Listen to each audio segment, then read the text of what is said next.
Salam sejahtera dalam kasih dan anugerah dari Tuhan Yesus Kristus, Kepala Gereja kita. Kembali kita jumpa di pagi hari ini. Saya rindu memberkati kita dengan kebenaran firman Allah dengan judul Karisma versi karakter. Saya ulangi, karisma versi karakter. Saudara yang dikasihi Tuhan, firman Allah yang akan saya bagi pagi hari ini terambil dalam kitab 1 Korintus pasal 12 ayat 4 hingga ayatnya yang ke-11. Bunyi firman Allah, adapun rupa-rupa karunia tetapi satu roh, dan ada rupa-rupa pelayanan tetapi satu Tuhan, dan ada berbagai perbuatan ajaib tetapi Allah adalah satu yang mengerjakan semuanya dari semua orang. Tetapi kepada tiap-tiap orang dikaruniakan pernyataan roh untuk kepentingan bersama. Sebab kepada seorang roh memberi karunia untuk berkata-kata dengan hikmat, dan kepada yang lain roh yang sama memberikan karunia berkata-kata dengan pengetahuan. Kepada yang seorang yang sama memberikan iman, dan kepada yang lain memberikan karunia untuk menyembuhkan. Kepada yang seorang roh memberikan kuasa untuk mengadakan mujizat, dan kepada yang lain ia memberikan karunia untuk bernubuat. Dan kepada yang lain ia memberikan karunia untuk membedakan bermacam-macam roh. Dan kepada yang seorang ia memberikan karunia untuk berkata-kata dengan bahasa roh. Dan kepada yang lain ia memberikan karunia untuk menafsirkan bahasa roh itu. Ayat 11. Tetapi semuanya ini dikerjakan oleh roh yang satu dengan yang sama, yang memberikan karunia kepada tiap-tiap orang secara khusus seperti yang dikehendakinya. Saya ulangi ayat 11. Tetapi semuanya itu dikerjakan oleh roh yang satu dan yang sama, yang memberikan karunia kepada tiap-tiap orang secara khusus seperti yang dikehendakinya. Bapak Ibu sekalian yang dikasihi Kristus, kita tahu bersama bahwa karisma atau karunia Allah diberikan oleh Allah kepada masing-masing, kepada setiap umat-umat Allah secara spesial atau secara khusus. Mulai dari ayat 4 kita tahu bersama ada orang yang berbicara melalui karunia yang diberikan oleh Tuhan, baik dalam pelayanan dan berbagai kegiatan gerejawi, di mana ada orang yang disertai oleh Tuhan dengan bermacam-macam keajaiban. Dan ada juga orang yang dikaruniakan Tuhan pernyataan roh. Untuk apa? Kepentingan bersama. Dan yang lain dikaruniakan oleh Allah, diberikan kemampuan berkata-kata, bertutur melalui edukatif, melalui ilmu pengetahuan. Bahkan yang lain diberikan oleh Allah iman yang besar. Bahkan Allah juga memberikan kuasa supaya orang lain mengadakan berbagai mujizat. Dan itu adalah kepentingan bersama. Saudaraku yang dikasihi Tuhan, di dalam surutan firman Allah dalam ayat 11 bagian B dikatakan, secara khusus seperti yang dikehendakinya dari karisma itu adalah pemberian Allah secara khusus, secara spesial kepada masing-masing orang. Saudara yang dikasihi Tuhan, kita perlu memahami dan mengerti lebih dalam apa sih karunia atau karisma.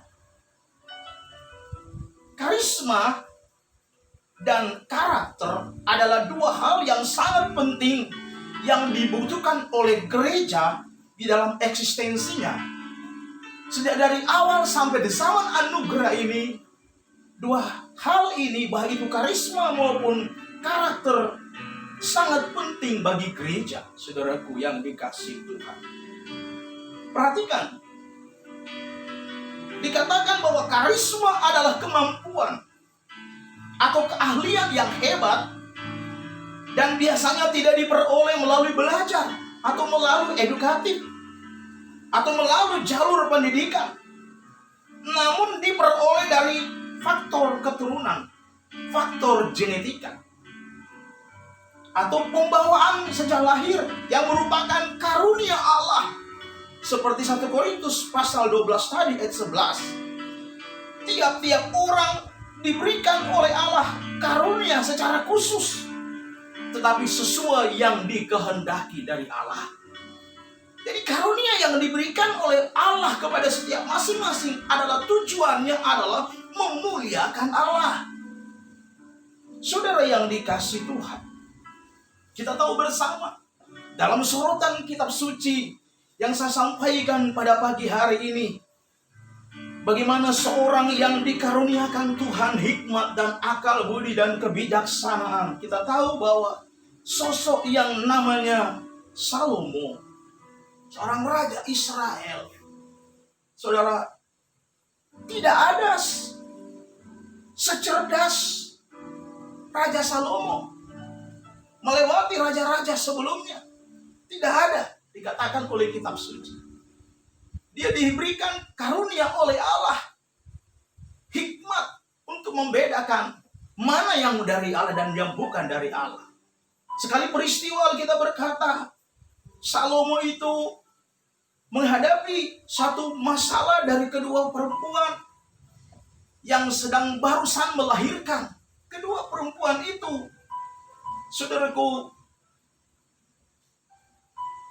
di antara kedua perempuan ini, perempuan yang pertama saat dia tidur pulas di tengah malam, saat bangun di pagi hari, dia lihat buah hatinya sudah tidak bernafas. Sehingga dia melihat perempuan yang kedua yang memiliki buah hatinya yang masih hidup. Dan dia menukar dengan buah hatinya yang sudah meninggal disebabkan karena saat dia tidur pulas, dia menindih kehidupan buah hatinya sehingga meninggal dunia. Saudara, apa yang dialami oleh Salomo di zaman itu dikatakan oleh kitab suci. Salomo dengan hikmat Tuhan di dalam 1 Raja-Raja, ya pasalnya yang ketiga, dan 1 Raja-Raja pasal 10 dan pasal 11. Di sana dijelaskan inti daripada bagaimana Raja Salomo dengan hikmat yang dari Allah. Raja Salomo berkata, daripada di antara kalian ribut, lebih baik siapkan pedang dan pedang itu membelah anak yang masih hidup ini, bayi yang masih hidup ini. Sehingga apa yang dikatakan oleh perempuan yang melahirkan awalnya tadi, dia berkata, tidak apa, supaya di antara kami tidak ada yang ribut.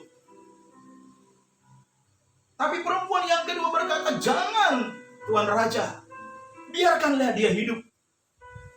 Dan apa yang terjadi?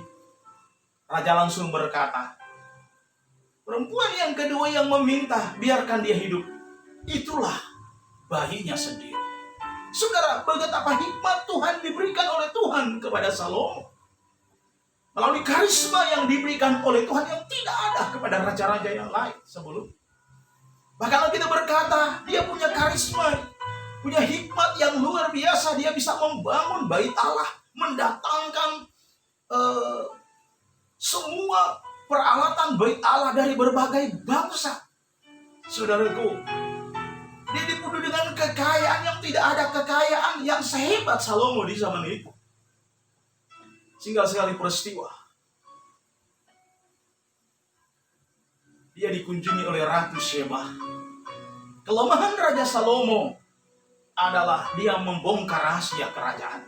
Dia membongkar rahasia hartanya, harta kerajaan. Israel, saudara. Sehingga sekali peristiwa, raja-raja yang dia undang, dia lupa bahwa rahasia negara yang seyogianya disimpan, dia bongkar kepada raja-raja yang lain. Kali peristiwa, harta itu akan diboyong habis oleh orang-orang yang mengunjungi beliau. Dan itu terjadi, saudara. Yang lebih tragis lagi, Salomo dengan hikmat Tuhan, dia dihikmati dengan otoritas dari tempat yang maha tinggi, tapi dia tahu persis untuk sebagai pemimpin bisa bertahan di tengah persoalan. Alkitab berkata dia harus tunduk pada ketentuan firman Allah. Yang pertama, Tuhan ingatkan kepada dia, jangan condongkan hatimu kepada gadis-gadis bangsa-bangsa lain. Kita tahu bersama ada 12 suku bangsa di seputar bangsa Yahudi, kaum Israel. Dan Tuhan izinkan ke-12 bangsa itu, suku bangsa itu ada di seputar sebagai ujian buat bangsa Israel, sebagai ujian bagi Raja Salomo, supaya dia mampu menghadapi persoalan hidup. Tapi sebaliknya, justru dia melanggar aturan firman Allah. Dia bersekutu dengan 12 suku bangsa yang dilarang oleh Tuhan dalam 1 Raja-Raja pasal 3. Ayatnya yang kedua dan ketiga, Allah telah mengingatkan jangan bersekutu dengan suku-suku bangsa itu, bahkan mengambil gadis dari suku-suku bangsa itu. Tapi apa yang terjadi? Ketika dia difasilitasi dengan harta kekayaan yang luar biasa dari Allah, yang tidak ada sehebat kekayaan yang diberikan oleh Allah kepada raja-raja sebelumnya, hanya ada kepada Salomo. Kekayaan itu naas, saudaraku. Kekayaan itu yang membawa dia jauh dari Tuhan. Dengan kerinduan, keinginan hatinya, dia mengambil gadis-gadis yang dilarang oleh Tuhan dan firman Allah. Saudara, apa yang kita tangkap dari firman Allah ini? Karisma penting. Dia memiliki hikmat yang luar biasa, yang tidak ada di era raja-raja sebelumnya. Tapi kelemahan daripada Salomo, saudaraku, kelemahannya luar biasa.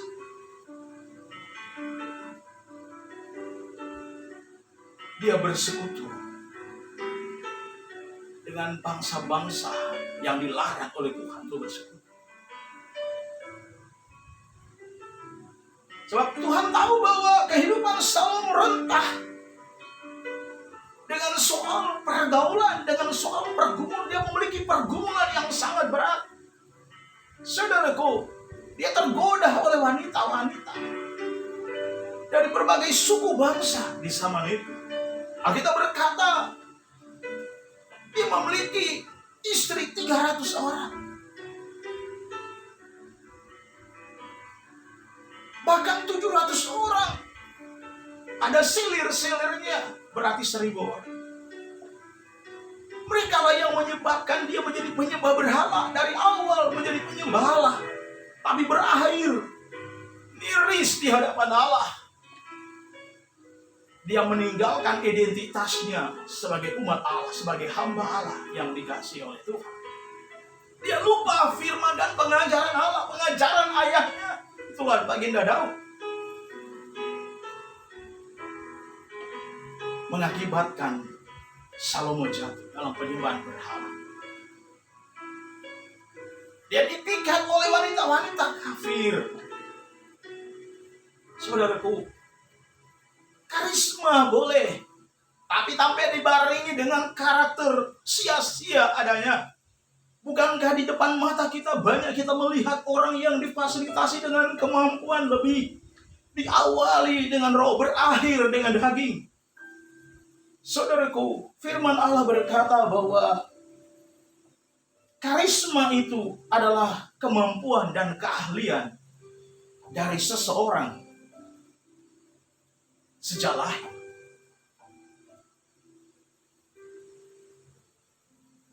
Sedangkan karakter adalah sifat Allah yang diberikan kepada manusia. Sifat budi pekerti, tabiat dan watak yang tak terlihat.